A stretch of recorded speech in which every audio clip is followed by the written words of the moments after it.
இரண்டாம் வசனத்துல நம்ம இப்படியாக வாசிக்கிறோம், பிரியமானவனே, உன் ஆத்துமா வாழ்வது போல நீ எல்லாவற்றிலும் வாழ்ந்து சுகமா இருக்கும்படி விரும்புகிறேன்.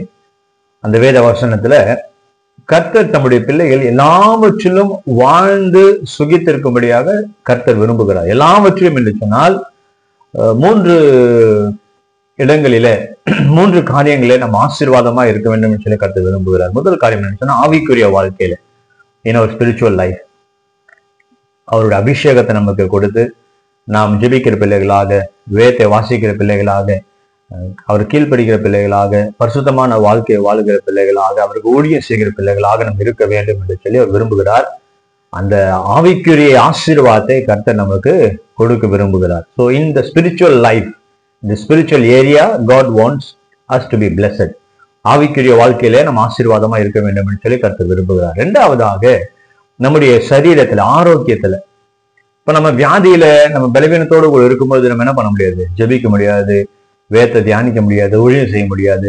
ஆரோக்கியம் மிக அவசியம். பழைய ஏற்பாட்டில் ஆண்டவர் சொல்லியிருக்கிறாரு, அநேக வசனங்களை வாசிக்கலாம். அதுல ஒரு சில வசனங்கள் இப்படி வரும், எகிப்திற்கு வந்து எந்த வியாதி உனக்கு வரவிட மாட்டேன், வாதை உன் கூடாரத்தை அணுகாது, பொல்லாப்பு உனக்கு நேரிடாது. அப்போ கர்த்தர் தம்முடைய பிள்ளைகள் ஆரோக்கியமா இருக்க வேண்டும் என்று சொல்லி விரும்புகிறார். சோ இந்த புதிய ஆண்டுல கர்த்தர் தம்முடைய பிள்ளைகளுக்கு ஆரோக்கியத்தை கொடுப்பாராக. அவருடைய வல்லமைய நம்ம ஊற்றி நம்ம ஆரோக்கியமாய் வாழும்படியாக, நமக்கு ஒருவேளை சரீரத்துல பலவீனங்கள் இருக்கும் என்று சொன்னால் அந்த பலவீனங்களையும் மாற்றி நாம் சரீர பிரகாரமாக நம்ம ஆசீர்வாதமா இருக்க வேண்டும் என்று சொல்லி கர்த்தர் விரும்புகிறார். God wants you to be blessed in your physical life. ஆரோக்கியம், சரீர பிரகாரமான ஆரோக்கியம். மூன்றாவதாக, பொருளாதாரத்திலையும் நாம் ஆசீர்வாதமா இருக்க வேண்டும் என்று சொல்லி கர்த்தர் விரும்புகிறார். நிறைய பேர் பணம்லாம் வேண்டாங்க, எல்லாமே நமக்கு என்ன, எங்கதான்? பரலோகத்துலதான், இந்த உலகத்துல ஒண்ணுமே இல்லை. அப்படிதான் நாங்க சிறு வயதுல இருக்கும்போது அப்படிதான் நாங்க போதிக்கப்பட்டோம். ஆனா வளர்ந்து வரும்போது வேதத்தை வாசிக்கும் போது தான் புரியுது, பணம் மிக அவசியம். இந்த உலகத்துல நம்ம வாழ்வதற்கு பணம் அவசியம். ஆனா வேதம் ஒரு நாளும் பணம் வேண்டான்னு சொல்ல, ஆனா பண ஆசையை தான் வேதம் கண்டிக்கிறது. பண ஆசையை எல்லா தீமைக்கும் வேறா இருக்கிறது. பணம் நமக்கு தேவை, எல்லாவற்றும் ஊழியத்துக்கும் பணம் தேவைப்படுது. அப்ப பொருளாதாரத்துல நம்ம ஆசீர்வாதமா இருக்க வேண்டும் என்று சொல்லி கர்த்தர் விரும்புகிறார்.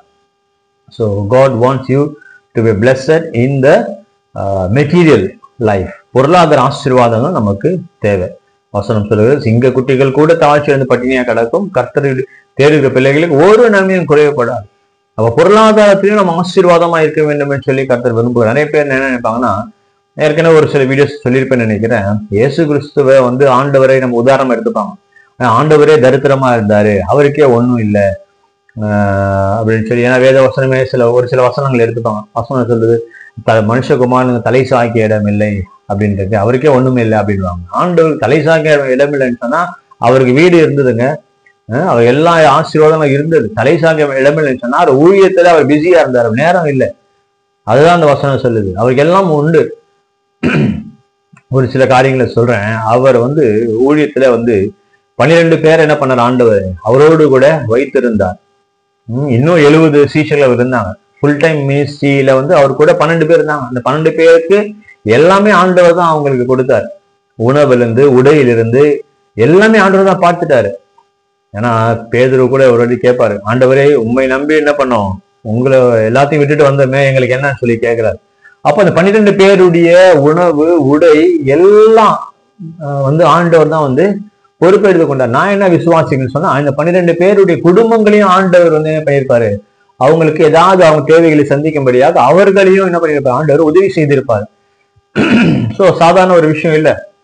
12 பேருக்கு உணவு கொடுத்து, உடை கொடுத்து, எல்லாம் கொடுத்து அவங்கள கூட வச்சிருக்கிறது அதுக்கு பணம் தேவை. அதனாலதான் ஆண்டவர் கூட பணப்பை வைத்திருந்தார், ட்ரெஷரர் வச்சிருந்தார். யூதாஸ் காரியத்துல பணப்பை வைத்திருந்தாங்க என்று சொல்லி வேதம் சொல்றது. அவர்தான் யூதாஸ் காரியம் தான் அந்த ஆண்டவருடைய ஊழியத்துடைய ட்ரெஷரர். இப்போ ஒரு ஊழியத்துல இப்போ சாதாரணமா இப்போ ஒரு ஸ்டார்டிங் ஸ்டேஜ்ல ஊழியக்காரர்கள் இருப்பாங்கன்னு சொன்னா அவங்களுக்கு ட்ரெஷரர்லாம் அவசியம் இல்லை. சின்ன காணிக்கை வரும், அது அவங்களே மேனேஜ் பண்ணிப்பாங்க. ஆனா எப்போ ஊழியங்கள் வளருகுதோ, அநேக ஊழிய ஸ்தாபனங்களை பார்க்கும்போது, பெரிய பெரிய ஸ்தாபனங்கள்லாம் பாத்தீங்கன்னா அங்க ஒவ்வொரு டிபார்ட்மெண்ட்டுக்கும் ஆட்கள் இருப்பார்கள். மீடியா டிபார்ட்மெண்ட் ஒன்று இருக்கும், அக்கௌண்ட்ஸ் டிபார்ட்மெண்ட் ஒன்று இருக்கும், பிரேயர் டிபார்ட்மெண்ட், எல்லா டிபார்ட்மெண்ட்ஸுக்கும் ஒரே அந்த ஊழியக்காரர் வந்து ஹெட் ஆஃப் த இன்ஸ்டிடியூஷன், அவர் மட்டுமே எல்லாத்தையும் பார்த்துக்க மாட்டார். ஊழியர் வளர வளர எல்லாத்துக்கும் வந்து அசைன் பண்ணிடுவாங்க. அந்த பினான்ஸுக்குன்னு தனியாக ஒரு டிபார்ட்மெண்ட்டே இருக்கும். ஸோ அப்படி ஊழியங்கள் வளரும் போது எல்லாவற்றையும் பிரித்து கொடுப்பாங்க. இப்ப காணிக்க ஒரு 10,000 20,000 வருதுன்னு சொன்னா நம்மளே மேனேஜ் பண்ணலாம். ஆனா லட்சங்கள்ல காணிக்க வரும்போது ஒரே ஆளால் என்ன பண்ண முடியாது, எல்லாத்தையும் ஹேண்டில் பண்ண முடியாது. அதனால எல்லாத்துக்கும் டிபார்ட்மெண்ட் வச்சுக்கணும். அதே போல ஆண்டவர் வந்து அவர் ஊழியத்துல அநேகர் வந்து ஆண்டவர் கொடுத்திருப்பார்கள். அதனாலதான் ஆண்டவர் வந்து ஒரு ட்ரெஷரரே வைக்கிறாரு, பணப்பை. யூதாஸ் தான் வந்து அந்த பினான்ஸ் காரியத்தை அவர் தான் ஹேண்டில் பண்ணார். இன்னொரு உதாரணம் சொன்னா, இயேசு கிறிஸ்துவுக்கு நிறைய செல்வந்தர்கள் வந்து அவர் சீடர்களாய் மறைமுக ரகசிய சீடர்களா இருந்திருக்கிறாங்க. ஏன்னா கடைசியில பார்க்கும்போது அரிமத்தே ஊரான் ஆகிய யோசேப்புன்னு சொல்லி ஒருத்தர் வந்து என்ன பண்றாரு, ஆண்டோடைய அந்த சடலத்தை பிலாத்து கிட்ட போய் கேட்டு வாங்குறான்.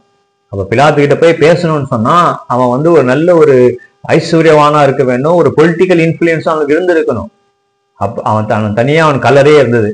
பிலாத்து கிட்ட போய் அந்த ஆண்டோடைய சடலத்தை கேட்டு வாங்கி அவனுடைய கலர்ல வைக்கலாம்னு சொன்னா அவன் வந்து he was well off, he was a rich man, maybe he was in a political field.